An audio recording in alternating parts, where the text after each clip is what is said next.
کائنات کتنی بڑی ہے؟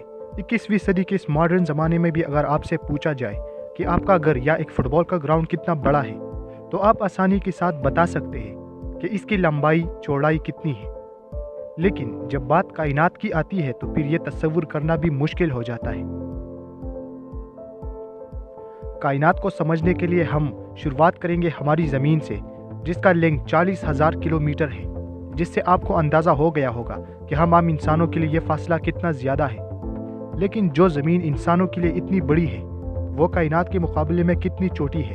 اس کے لیے ہم شروعات کرتے اپنی قدرتی سیٹلائٹ چاند سے، جو زمین سے دکھنے میں بہت قریب لگتا ہے لیکن اصل میں اتنا بھی قریب نہیں ہے جتنا ہم سوچ رہے ہیں۔ چاند زمین سے 3,84,000 کلومیٹر دور ہے اور روشنی کو بھی وہاں سے پہنچنے میں 1.3 سیکنڈ لگتے ہیں۔ اس کائنات کی سب سے تیز ترین چیز روشنی ہے، جس کی رفتار تقریباً 3 لاکھ کلومیٹر فی سیکنڈ ہے۔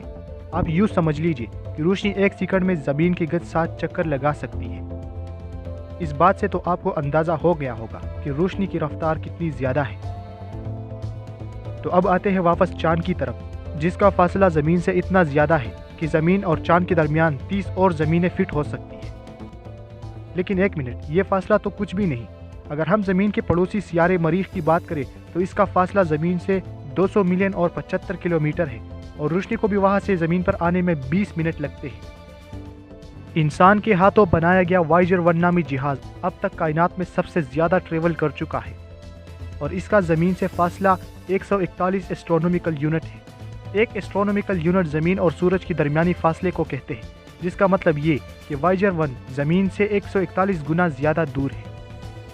اس جہاز نے جاتے ہوئے زمین کی دور سے ایک تصویر بھی کھینچی تھی، جسے آپ اسکرین پر بآسانی دیکھ سکتے ہو، جس میں زمین ایک ڈاٹ یا نقطے کی مانند دکھائی دے رہی ہے۔ یہ جہاز 17 کلومیٹر فی سیکنڈ کی رفتار سے جا رہا ہے، جو کہ سننے میں بہت تیز ہے، لیکن اگر اسی رفتار سے یہ چلتا رہا تو آنے والی 33,000 سال میں بھی یہ ہماری کہکشاں کو کراس نہیں کر پائے گا، کیونکہ ہماری کہکشاں اتنی بڑی ہے کہ روشنی کو بھی اس کے ایک سرے سے دوسرے سرے تک جانے میں 1 لاکھ سال کا وقت لگتا ہے۔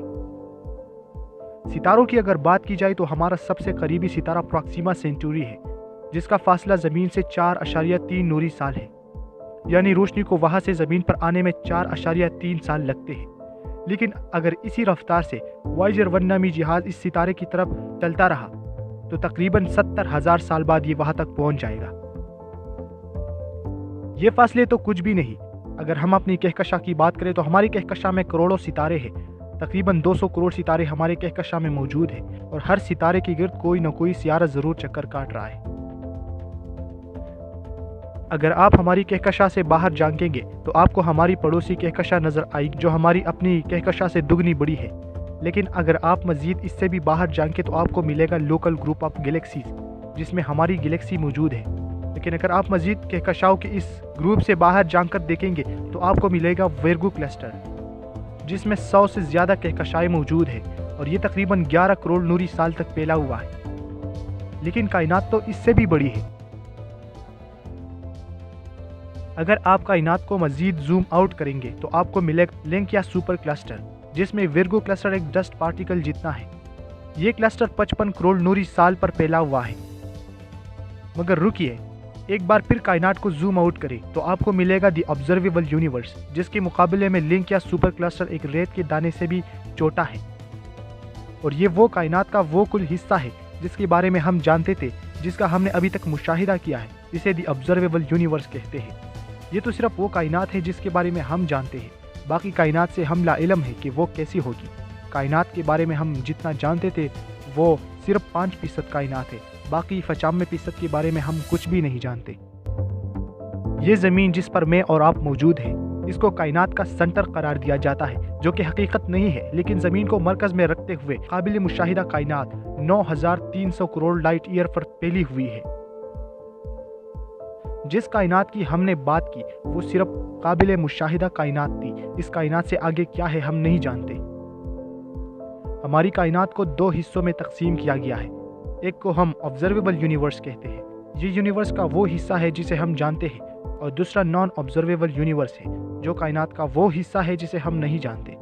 یہ بالکل ایسا ہی ہے جیسے ایک شخص کسی بلڈنگ پر کھڑا ہو کر اپنے آس پاس سب کچھ دیکھ سکتا ہے جو اسے نظر آتا ہے، لیکن اس کا یہ مطلب بالکل نہیں کہ اس بلڈنگ کے آگے مزید کچھ بھی نہیں ہے، بلکہ آگے بھی بہت کچھ ہے، لیکن ہم اسے دیکھ نہیں سکتے، وہ ہماری پہنچ سے دور ہے۔ دوسری طرف انفلیشن کی تھیوری ہمیں یہ بتاتی ہے کہ زمین آبزرویبل کائنات کے مقابلے میں اتنی ہی چھوٹی ہے جتنی ایک وائرس ہماری کہکشاں کے مقابلے میں چھوٹا ہے۔ ہماری زمین کو قابل مشاہدہ کائنات کا مرکز قرار دیا گیا ہے، اور اس زمین کے ارد گرد یہ کائنات 46 بلین نوری سال پر پھیلی ہوئی ہے۔ بات رہی نان آبزرویبل کائنات کی، تو اس کے بارے میں ابھی تک ہم نہیں جان پائے ہیں۔ وقت کے ساتھ ساتھ ہم کائنات کو مزید کھوجیں گے اور مزید راز ہم پر آشکارا ہوں گے۔ یہ بس ایک چھوٹی سی کوشش تھی آپ کو کائنات کے بارے میں بتانے کی کہ ہماری کائنات کتنی بڑی ہے۔ امید یہی کی جاتی ہے کہ اس کوشش سے آپ کو کائنات کے بارے میں کافی کچھ سیکھنے کو ملا ہوگا۔ تو انشاءاللہ میں آنے والی نئی ویڈیوز میں آپ لوگوں سے ملاقات کرتا رہوں گا، تب تک کے لیے اللہ حافظ۔